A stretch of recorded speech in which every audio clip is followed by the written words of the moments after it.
Irreechi calaqqee eenyummaa Oromoo kan galataa fi araaraaf uummanni malkaa fi tulluutti ba'uun uumaa galateeffatudha. Uummanni Oromoo seenaa fi eenyummaa isaa cabsuuf daba irratti raawwatamaa turus yeroo tokkoofillee osoo hin jilbeeffanne gootummaan dura dhaabbachuun ilmaan saqqaqqaalii hayyoota abboota haadholii dargaggootaa fi qaamolee hawaasaa garaagaraan wareegama guddaa kaffalaniin dhalootatti ceera seenaa fi eenyummaa isaa akka dhabu dhugaansaa akka dhokatuuf waggaa 150 oliif irratti hojjetamaa ture ofirraa buqqisuuf qabsoo taasiseen irreecha hora Finfinnee jaarraa tokko booda jijjiirama biyyattiitti dhufee booda irreeffachaa jira jedhan hoogganaa biiroo kominikeeshinii mootummaa naannoo Oromiyaa obbo Haayiluu Addunyaan.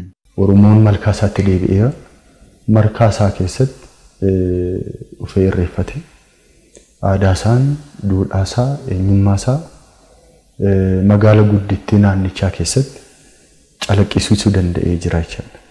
Calaqqisiisuu qofa otoo hin ta'in saboonni fi sablammoonnis ayyaana kana irratti bal'inaan hirmaatanii hariiroon obbolummaa uummanni Oromoo sabaaf sablammoota waliin qabu akka cimu kan taasisaa jiruu fi biyya sabdaniitti ijaaru kan hunda fakkaattu kan aadaa hundaa calaqqisiistu akka madda jibinaatti Itoophiyaa kan tajaajilu.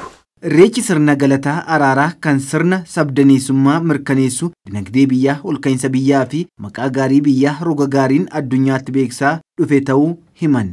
Hora Al-Sadee irrattis hora Finfinnee irrattis bal'inaan kan hirmaachaa jiran kun immoo tokkummaa sabootaa cimsuu keessattis gahee olaanaa qaba. Oromoon biyya kana keessatti aadaansaa duudhaansaa akka mul'atu Itoophiyaanis akka jabaattu birmadummaan ishees akka eegamu duudhaawwan gaggaariin sirna Oromoo sirna gadaa Oromoo kana keessaa ba'e immoo ijaarsa biyyaafis akka tajaajilu taasisuu keessatti gahee olaanaa qaba. Irreechi sirna galataati, sirna araaraati, sirna dhiifamaati.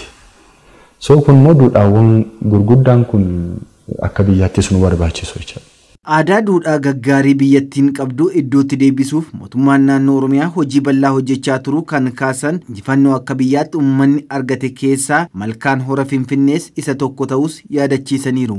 Duudhaa keenya ganamaatti deebi'uu keessaa wal qabate akka injifannoo guddaatti kan laalamu malkaa hora Finfinnee kana keessatti irreeffachuun duudhaasaa ifee mul'atee akka sadarkaa idil addunyaatti mul'atu taasisuun qabsoo isaatiin kan gonfate mootummaan naannoo Oromiyaas gaaffiiwwan kana deebisuu keessatti adda durummaadhaan kan hojjetaa ture injifannoon galmaa'e waan ta'eef akka injifannoo guddaatti fudhannee ilaaluun danda'ama jechaadha.